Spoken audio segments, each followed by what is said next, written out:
Hello! Welcome to Ravi Maths channel. We teach you maths concepts and formulas in a fun way. दोस्तों Ravi math channel पर आपका स्वागत है। आज हम चतुर्भुज क्वाड्रिलेटरल के बारे में जानकारी प्राप्त करेंगे, अध्ययन करेंगे।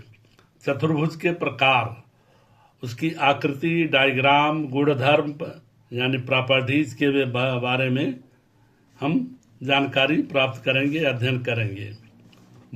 नंबर 1, वर्ग। इंग्लिश में इसको स्क्वायर बोलते हैं। इसकी आकृति में चारों भुजाएं समान होती हैं और चारों कोण 90 डिग्री होता है। इसके विकर्ण एक दूसरे को 90 डिग्री पर काटते हैं। यहाँ देखिए, भुजा ए बी बराबर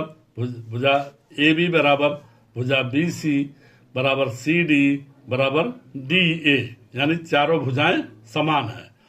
कोण ए बराबर कोण बी, कोण सी, कोण डी बराबर 90 डिग्री, यानी चारों कोण समान है और समकोण है, 90 डिग्री के हैं।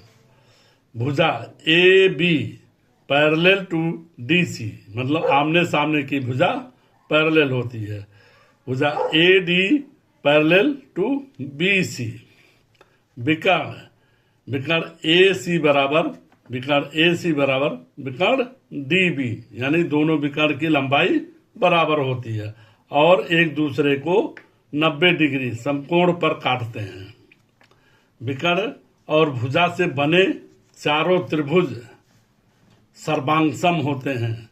सर्वांगसम मतलब ये चारों त्रिभुज सर्वांगसम होते हैं तथा इनका क्षेत्रफल वर्ग के क्षेत्रफल का 1/4 होता है, 1/4 होता है।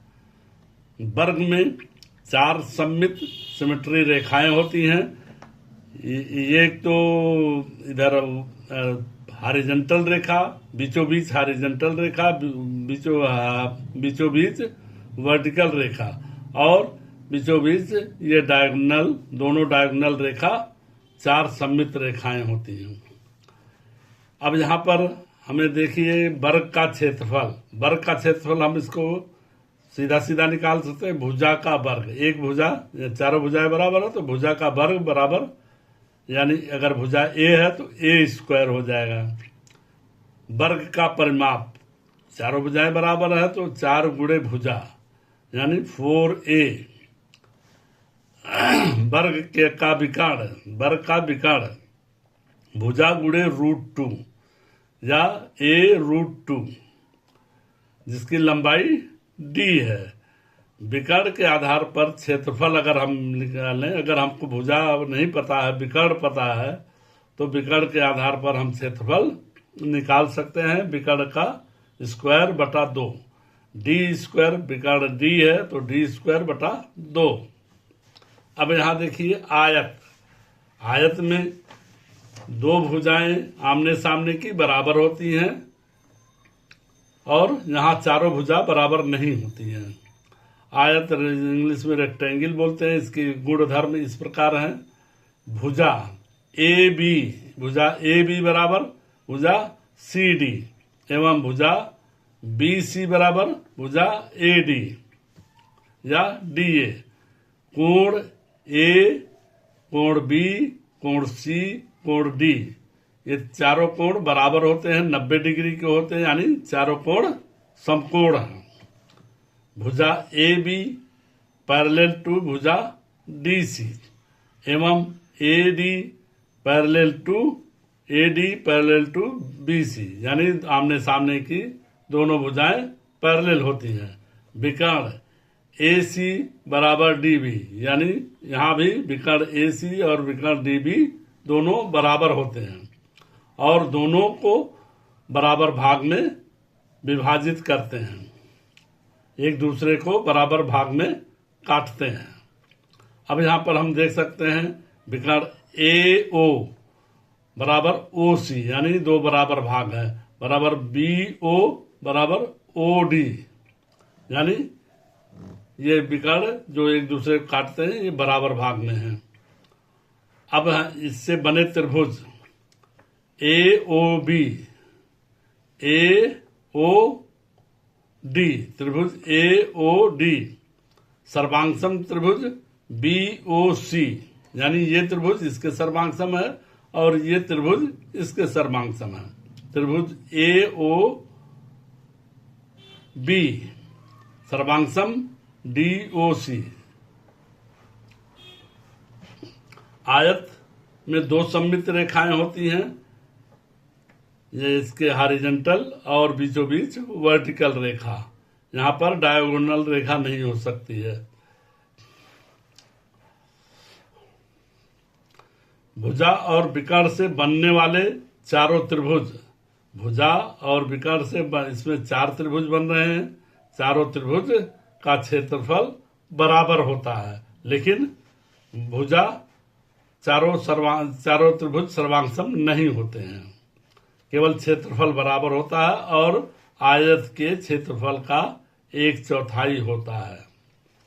आयत का क्षेत्रफल बराबर लंबाई गुणे चौड़ाई। अगर लंबाई L है, चौड़ाई B है, तो हम इसका एरिया L गुणे B लिख सकते हैं।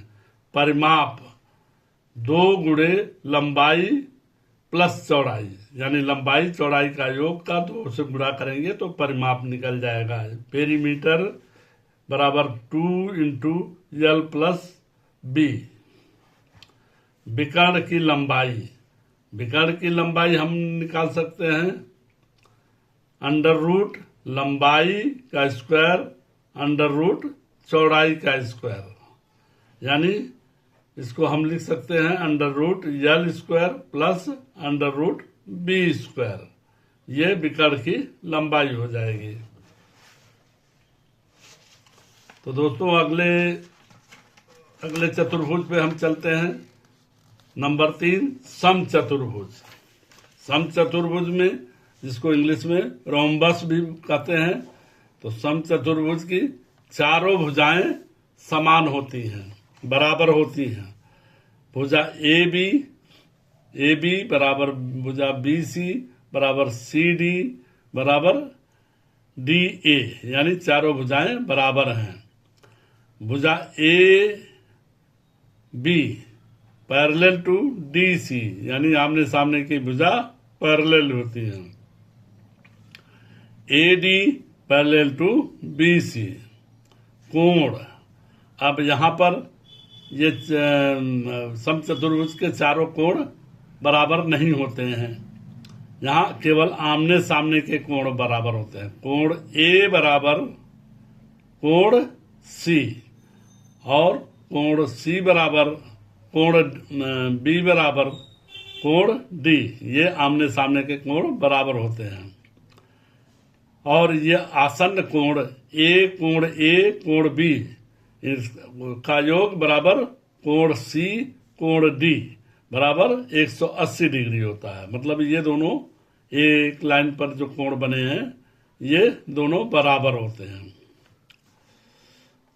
दोनों विकर्ण एक दूसरे को 90 डिग्री पर काटता है, लेकिन ये बराबर नहीं होता है। दोनों विकर्ण की लंबाई बराबर नहीं होती है, छोटा और बड़ा होता है, और दोनों को 90 डिग्री में दो बराबर भागों में काटता है। भुजा और विकर्ण से बने चारों त्रिभुज, यहाँ चार त्रिभुज बने हैं। भुजा और विकर्ण से लेकर के 4 त्रिभुज बन गए, 1 2 3 4 4 त्रिभुज। ये चारों सर्वांगसम होंगे और इनका क्षेत्रफल चतुर्भुज के क्षेत्रफल का 1/4 होता है, 1/4 होता है। अब हम यहाँ सम चतुर्भुज का क्षेत्रफल कैसे निकाल सकते हैं? एरिया बराबर विकर्ण 1, एक विकर्ण गुणे दूसरा विकर्ण बटे 2, यानी अगर एक विकर्ण D1 है, दूसरा विकर्ण D2 है, तो विकर्ण इंटू D1 इंटू D2 अपान 2। परिमाप हम निकाल सकते हैं, क्योंकि चारों भुजा बराबर है, तो 4 गुणे भुजा बराबर 4A। नंबर 4, समांतर चतुर्भुज पैरेललोग्राम। यहां पर क्योंकि सम चतुर्भुज में चारों भुजाएं समान थी, लेकिन यहां पर चारों भुजाएं अलग अलग हैं। भुजा ए बी बराबर भुजा सी डी एवं ए डी बराबर भुजा बी सी। अब यहां पर कोण ए बराबर कोण सी और कोण बी बराबर कोण डी। यहां पर भी कोण ए प्लस कोण बी बराबर कोण सी प्लस कोण डी बराबर 180 डिग्री, मतलब ये दोनों कोण मिलाकर के 180 डिग्री होता है। विकर्ण एक दूसरे को समद्विभाजित करते हैं, मतलब दोनों दो को बराबर दो भागों में काटते हैं। भुजा ए बी पैरेलल, अब भुजा ए बी डी सी के पैरेलल होती है और भुजा ए डी मतलब आमने सामने की भुजा इसमें समांतर होती है। भुजा और विकर्ण से बने चारों त्रिभुज, यहाँ देखिए भुजा और विकर्ण से ये चार त्रिभुज बन रहे हैं। ये चारों त्रिभुज इस समांतर चतुर्भुज का एरिया का 1/4 होता है, लेकिन चारों त्रिभुज सर्वांगसम नहीं होते हैं। केवल यहाँ पर आमने सामने का त्रिभुज सर्वांगसम होता है, जैसे ए ओ डी सर्वांगसम बी ओ सी। तो यहाँ पर जो है ये चारों त्रिभुज का क्षेत्रफल बराबर होता है, लेकिन चारों त्रिभुज सर्वांगसम नहीं होते हैं। तो यहाँ पर जो है ये एक त्रिभुज का क्षेत्रफल समांतर चतुर्भुज का 1/4 होता है। अब देखिए समांतर चतुर्भुज का क्षेत्रफल हम कैसे निकाल सकते हैं। इसका एरिया बराबर आधार भुजा, ये आधार भुजा गुणे ऊंचाई, इसकी ऊंचाई यच है तो इसकी भुजा ऊंचाई का मतलब ये सीधी ऊंचाई ली जाती है, ये ऊंचाई यच है। तो यहां भुजा ए है गुणे यच, इसका क्षेत्रफल हो जाएगा आधार भुजा गुणे ऊंचाई। तो यहां पर ए एच इसका क्षेत्रफल हो गया। अब परिमाप में भुजा ए बी, भुजा यानी लंबाई प्लस चौड़ाई गुणे 2। यहाँ पर देख सकते हैं 2 गुणे ए, ये लंबी भुजा है, बी छोटी भुजा है, तो ए प्लस बी गुणे 2 इसका परिमाप हो गया। अब हम अगले चतुर्भुज पे चलते हैं। नंबर 5 पतंगाकार चतुर्भुज। अब ये देखिए इसका चतुर्भुज, इसको काइट क्वाड्रिलेटरल भी कहते हैं। तो इसका चतुर्भुज एकदम बिल्कुल पतंग के आकार का होता है। तो इसकी 2 आसन्न भुजा बराबर होती है, यानी ए डी बराबर, या कह सकते हैं सी डी बराबर डी ए, ये 2 भुजा बराबर होती है। और ये भुजा ए बी बराबर बी सी, यानी ये दोनों भुजा, ये भुजा इसके बराबर होगी और ये भुजा इसके बराबर। अब यहाँ पर कोण ए बराबर कोण सी, केवल ये 2 कोण बराबर होते हैं, बाकी ये दोनों कोण बराबर नहीं होते हैं, यानी कोण बी नॉट इक्वल टू कोण डी। कोण ए और सी बराबर होते हैं। दोनों विकर्ण एक दूसरे को 90 डिग्री पर यानी समकोण पर काटते हैं। ये दोनों विकर्ण एक दूसरे को समकोण पर काटते हैं। लंबा विकर्ण छोटे विकर्ण को 2 बराबर भागों में काटता है, इसको 2 बराबर भागों में, यहाँ लेकिन लंबा विकर्ण 2 बराबर भाग में नहीं होता है, केवल छोटा विकर्ण 2 बराबर भागों में काटता है। यहाँ पर अगर देखा जाए तो त्रिभुज बी सी डी सर्वांगसम त्रिभुज बी डी ए, यानी 2 सर्वांगसम त्रिभुज लंबे विकर्ण से 2 सर्वांगसम त्रिभुज बनते हैं। पतंगाकार त्रिभुज का क्षेत्रफल या एरिया हम इस प्रकार निकाल सकते हैं। एरिया 1/2 गुणे D1, यानी एक विकर्ण अगर D1 है, दूसरा विकर्ण D2 है, तो 1/2 D1 गुणे D2 और इसका परिमाप अगर लंबी भुजा ए है, छोटी भुजा बी है, तो 2 गुणे ए प्लस बी। अब दोस्तों अगले त्रिभुज पे हम चलते हैं। अगला छठवां त्रिभुज है, चतुर्भुज है, छठा चतुर्भुज समलंब चतुर्भुज, ट्रेपेजियम। अब यहाँ देखिए ट्रेपेजियम, यहाँ पर भुजा A B parallel to D C है, लेकिन भुजा ए डी और डी सी ना तो पैरेलल है ना तो बराबर है। लेकिन भुजा ए बी डी सी के पैरेलल है लेकिन बराबर नहीं है। भुजा A B parallel D C. अब यहां पर देखिए कोण ए प्लस कोण डी, यानी इस भुजा के दोनों आसन्न कोण एक दूसरे के आसन्न कोण का योग 180 डिग्री होता है।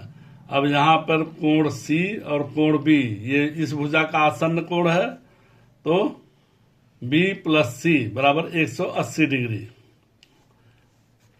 दोनों असमांतर भुजाओं, ये दो भुजाएं असमांतर हैं। भुजाओं के मध्य, अगर इन के दोनों के मध्य बिंदु को मिलाया जाए तो उससे बनने वाली रेखा ए बी और डी सी से समांतर होंगी। इन दोनों को मिलाया जाए तो ये दोनों रेखाएं समांतर बनेंगी। अब समलंब चतुर्भुज का क्षेत्रफल कैसे निकालते हैं?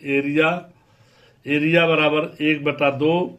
अब यहाँ जो बड़ी भुजा है और ये छोटी भुजा है, इसको जोड़ कर एवरेज निकालते हैं, यानी 1/2 इंटू B1 प्लस B2, यानी B1 plus B2 into H, इसकी हाइट है, ये ऊंचाई, उससे हाइट से गुणा कर देंगे तो इसका एरिया निकल जाएगा।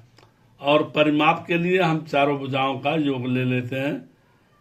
यहाँ पर देखिए A1 plus A2 plus B1 plus B2, चारों भुजाओं का योग लेने पर ही हमें परिमाप मिलेगा समलंब त्रिभुज। समद्विबाहु समलंब त्रिभुज।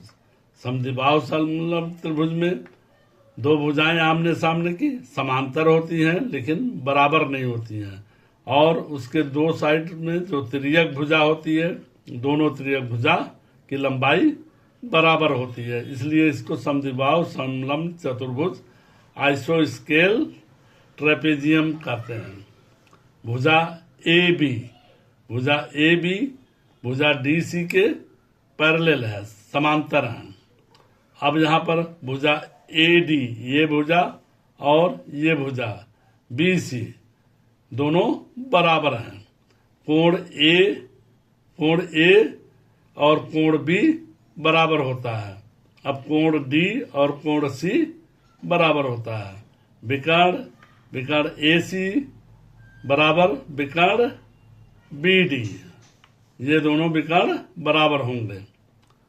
अब यहाँ पर देखिए कोण ए आसन्न कोण है, कोण ए और आमने सामने का कोण है, कोण ए और कोण सी, कोण ए प्लस कोण सी और कोण बी प्लस कोण डी, यानी आमने सामने के कोण का योग 180 डिग्री होता है।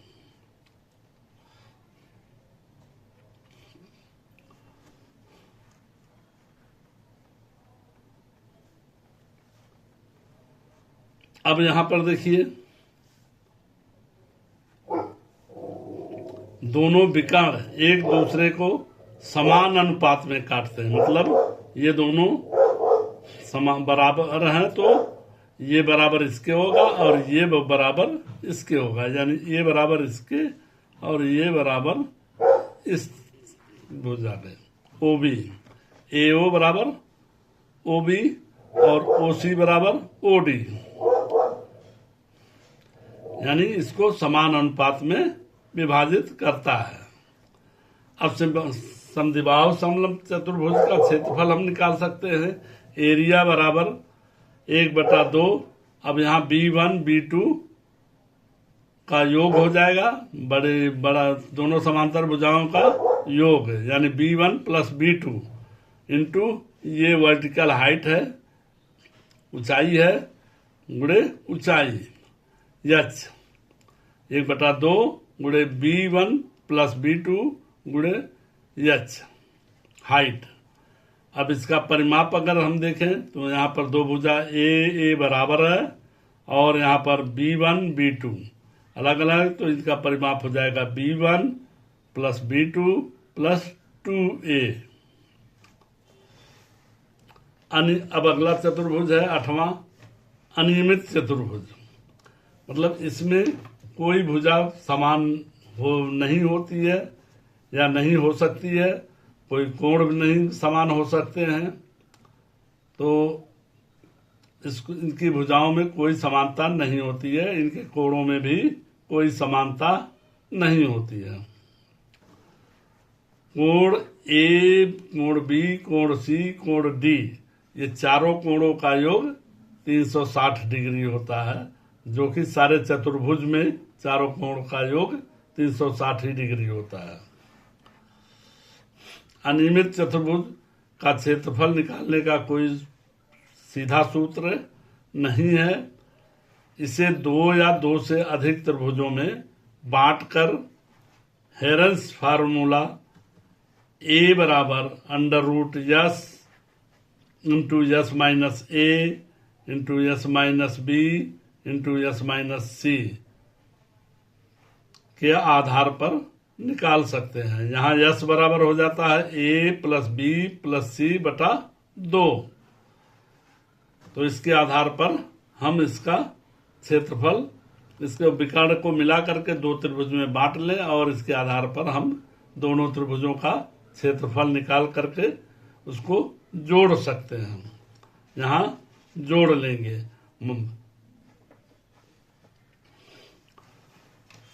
परिमाप, इसका परिमाप चूंकि चारों भुजाएं समान नहीं है, तो चारों भुजाएं जैसे a plus a dash plus b plus b dash, चारों भुजाओं की लंबाई का योग होता है परिमाप।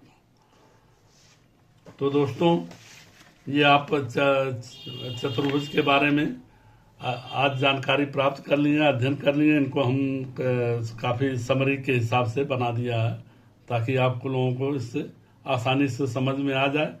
तो दोस्तों, इस तरह के वीडियो प्राप्त करने के लिए इस चैनल को सब्सक्राइब कर लें ताकि अगला वीडियो आपको तुरंत मिल सके।